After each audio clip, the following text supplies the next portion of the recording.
بالله من الشيطان الرجيم بسم الله الرحمن الرحيم ننزل القرآن ما هو شفاء ورحمة للمؤمنين সকল প্রশংসা সেই রব্বুল আলামিনের, যে রব্বুল আলামিন আমাকে এবং সকল মানুষকে সৃষ্টি করে আছে। সেই রব্বুল আলামিনের প্রতি শুকর আদায় করি, সকলে বলি আলহামদুলিল্লাহ।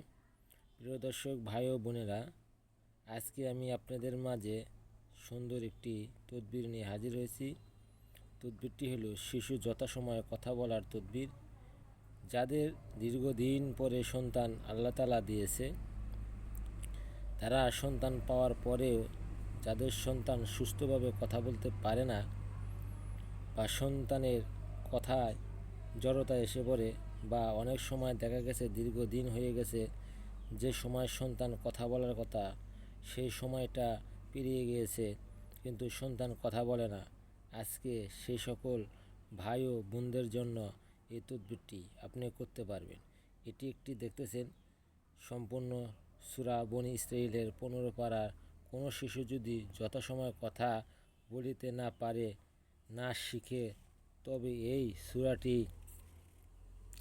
জাফরান দ্বারা লিখে পানি দ্বারা ধৌত করে শিশুকে পান করাইয়া দিলে আল্লাহর রহমতে সেই ক্রমে কথা শুরু করিবে।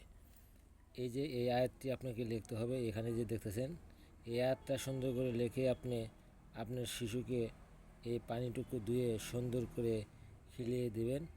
খাওয়ানোর পরে সে শিশু আল্লাহর রহমতে সে আস্তে আস্তে পুনরায় সুস্থ মানুষের মতো কথা বলবে।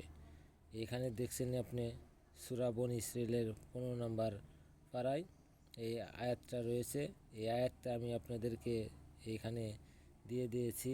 আপনারা যারা এই কাজটি করতে চান তারা স্ক্রিনশট মেরে রেখে দিতে পারেন এবং এই তদবিরটা করে অবশ্যই ফল পাবেন। আল্লাহর প্রতি যার বিশ্বাস রয়েছে সে অবশ্যই এই তদবিরটি করবে। এই তদবিরটি আপনি করে দেখেন, আপনি ছেলের জন্য বা মেয়ের জন্য, বোনের জন্য বা ভাগ্নের জন্য, আপনি যার জন্যই করেন এরকম সমস্যা থাকলে ইনশাআল্লাহ আশা করি সকলেই এই তদবিরের ফল পাবেন। আশা করি সকলে আমার কথাগুলো বুঝতে পারছেন। সকলেই ভালো থাকেন, সুস্থ থাকেন, দোয়া করি। যারা আমার চ্যানেলটাকে সাবস্ক্রাইব করেন নাই, সাবস্ক্রাইব করে দিবেন, যাতে আমি আপনাদেরকে আবার নতুন তদবির ভিডিও আপনাদের মাঝে দিতে পারি। তদবিরটা দিতে পারে আরও ভালো ভালো তদবির আপনারা পেতে পারেন বা ভালো কিছু শিখতে পারেন, এই আশা করে আমি আজকে এখানে তদবিরের শেষ করে দিচ্ছি। আসসালামু আলাইকুম।